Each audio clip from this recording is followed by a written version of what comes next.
प्रिय दर्शक वृंद, आज मैं आप लोगों के सामने कुछ रोचक विषय को पेश करने जा रहा हूँ। उम्मीद करता हूँ कि आपको अच्छा लगेगा। हमारे दादाजी जब एकत्र होते हैं तो उनके बीच में बहुत सी बातें होती रहती है, बहुत सी गपशप होती रहती है, बहुत सी चर्चाएं होती रहती है। उनके अपने जीवन के लंबे सफ़र में बहुत सी घटनाएं घटी है, उन्हें भी बहुत से अनुभव हुए होंगे।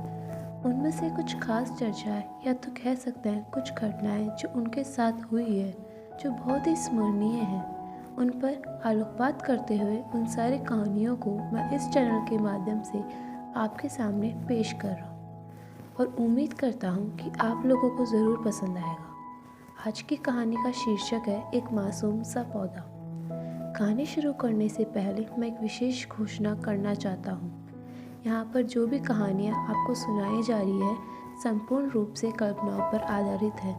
इनके चरित्र तथा पात्रों संपूर्ण रूप से कल्पनाओं पर आधारित है तथा संपूर्ण रूप से काल्पनिक है तथा वर्तमान समाज के सामयिक वास्तविकता के आधार पर लिखी गई है। अगर किसी के साथ किंचित भी मेल खाती है तो उसके लिए हम क्षमा याचना करते हैं। हमारी ये कहानी किसी को ठेस पहुँचाने के लिए नहीं है, इसे अन्यथा न लें, इस कहानी के रूप में समझें।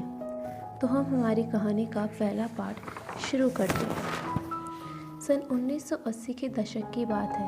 एक रोज़ कोलकाता की लोकल ट्रेन में सफ़र कर रहे थे। ट्रेन खचाखच भरी हुई थी। उसमें बहुत नवयुवक सफ़र कर रहा था जो लगभग कोई 25-26 वर्ष का होगा। वह अपने परिवार या तो कई किसी मित्रों के साथ सफ़र कर रहा था और आपस में वार्तालाप में व्यस्त रहा। वह लड़का अपने मित्रों से कह रहा था कि मैं कौन सी लड़की से या कहे तो कैसी लड़की से शादी करूँगा, ये अलग बात है, परंतु सबसे महत्वपूर्ण बात है कि वह हमारे घर परिवार वालों के साथ कितना एडजस्ट करके रह पाएगी और हमारे घर वाले भी उसे कितना हृदयता के साथ स्वीकार कर पाएंगे। क्योंकि एक लड़की जिसे हम लोग एक छोटे से पौधे के रूप में देख सकते हैं, एक छोटा सा पौधा जिसे हम लोग किसी नर्सरी से अपने घर में लेकर आते हैं, उसकी सही ढंग से परवरिश अर्थात रख रखाव रखना ज़रूरी होता है, नहीं तो उसका अस्तित्व खत्म हो सकता है। ठीक उसी प्रकार वह लड़की जो किसी के घर में बहू बनकर आती है, उसकी भी ठीक उसी तरह की रख रखाव की ज़रूरत होती है। क्या हमारे घर वाले ऐसा कर पाएंगे? अगर कर पाए तो रिश्ते मजबूत होंगे, नहीं तो उसके अस्तित्व भी खतरे में पड़ जाएगा। मैं काफ़ी देर तक उसकी बातें सुनता रहा, फिर अपने ही मन में सोचने लगा, उस नवयुवक के कहे विषय कितना प्रासंगिक है। अगर हम गहराई से सोचें तो इस कथन का एक गंभीर अर्थ निकल रहा आता है जो हमें अक्सर हमारे आसपास देखने को मिलता है। घर में जब कोई नई बहू आती है तो उसके ससुराल वाले उस पर बहुत सी उम्मीदें रखते हैं कि वह उन सब से ऐसा व्यवहार करे ताकि किसी के भी मन में किसी प्रकार की शिकायत मौका ही ना मिले। परंतु अक्सर ऐसा नहीं होता तो उसे तरह तरह की उल्हाना देने लगते हैं, जो बहुत ही स्वाभाविक है। हम ऐसे क्यों न सोचते हैं कि यह भी तो उस पौधे की तरह ही है। एक बागवान कितने मुश्किल से किसी दौने से पौधा बनवाकर उसे थोड़ा बड़ा करके जब किसी भी व्यक्ति को बिक्री करते हैं तो वैसे तरह तरह की बातों से समझाते हैं कि किस तरह उसकी देखभाल करनी है। अगर उस प्रकार देखभाल नहीं कर सकते तो स्वाभाविक है वह पौधा हमें उतना सुखदायक फल नहीं देगा जिसकी हम उम्मीद रखते हैं। अब मैं उस पौधे के साथ अगर उस नवयुवधू के जीवन की तुलना करें तो शायद अतिशयोक्ति नहीं होगी। यहाँ पर क्यों ना हम लोग अपनी ही बेटी को लेकर विचार करें। हम लोग अपनी बेटी को बचपन से लेकर विवाह करने के पूर्व समय तक कैसे कैसे जतन से तथा कितना प्यार से उसे पालते हैं, ठीक उसी बागवान की तरह। तभी तो वह बच्ची भूमिष्ठ होने के दिन में इतनी उम्र तक अपने घर को तथा हमारे जीवन को गौरवान्वित करती रहती है। ठीक वैसे ही जैसे कि अपनी बेटी के लालन पालन करने को हम उसे लाड प्यार दिया तथा उचित माहौल देते हैं, ठीक उसी प्रकार हम लोग अपनी बहू को क्यों नहीं दे सकते। क्या हम लोग उस भगवान की तरह मानसिकता रखने पर विचार करते हैं? शायद नहीं करते होंगे। हम लोग अपनी बेटी और बहू को सर्वदा ही अलग नज़रियों से देखते हैं। इस कथन को अतिशयोक्ति नहीं कहा जा सकता। यहाँ पर शायद कुछ परिवार वाले मेरी बातों पर सहमत नहीं होंगे। ऐसा ना होना भी स्वाभाविक है। ऐसे में यहाँ पर मुझे एक बात याद आ रही है कि एक ऐसे परिवार से कभी मेरी वार्तालाप हुई थी। वे कह रहे थे कि हमने तो अपनी बेटी को सोने से बने हुए डिब्बे में नरम नरम रुई में रखकर बड़े ही जतन से पाला है। ऐसे में उनसे मैं इतना तो कह सकता हूँ कि अपने अपने कोमल हाथों से उन्हें पाला है, उनको किसी भी तरह की तकलीफ नहीं दी। यह सब बात तो हमें अच्छी लगी, जो सच में काबिले तारीफ है।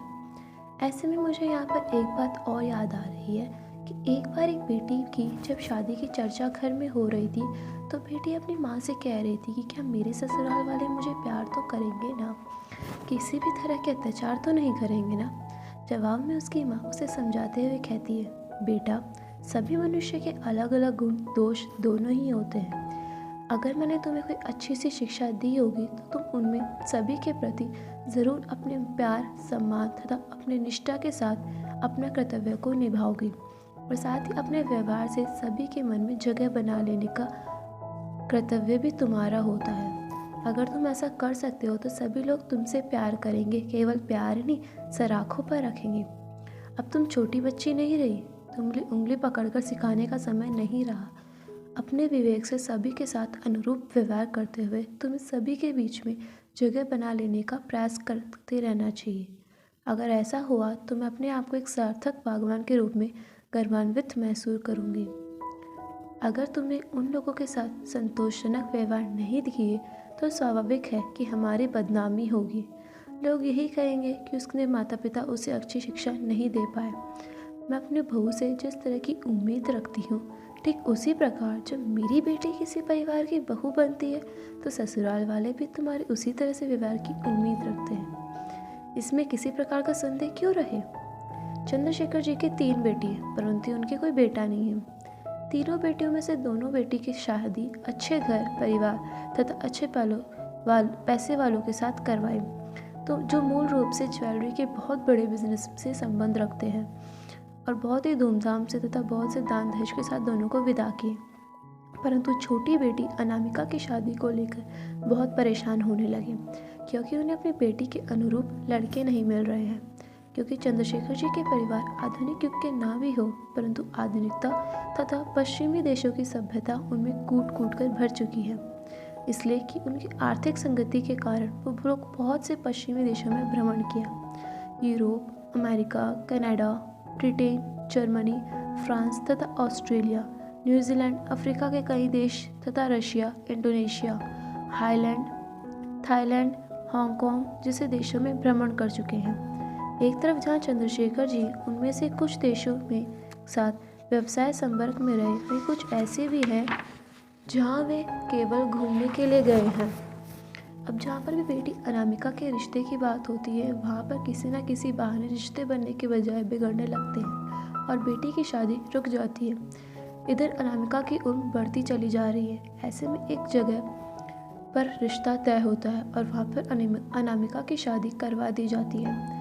अनामिका के पति राहुल एक संयुक्त परिवार के सदस्य हैं। उनके घर में उनके माता पिता और 2 छोटी बहनें हैं जिनकी अभी तक शादी नहीं हुई, और एक बड़े भाई तथा भाभी और उनके छोटे बच्चे जो अलग से रहते हैं, या कहे तो अलग रसोई के साथ संबंध रखते हैं। अतः माता पिता और दोनों बहन की जिम्मेदारी राहुल के ऊपर ही है। दोनों पक्ष की रजामंदी के साथ राहुल और अनामिका की शादी होती है। अनामिका बार बार अपने पति पर दबाव बनाती है कि उसे अपने ससुराल के बजाय अपने पति के साथ रहना है।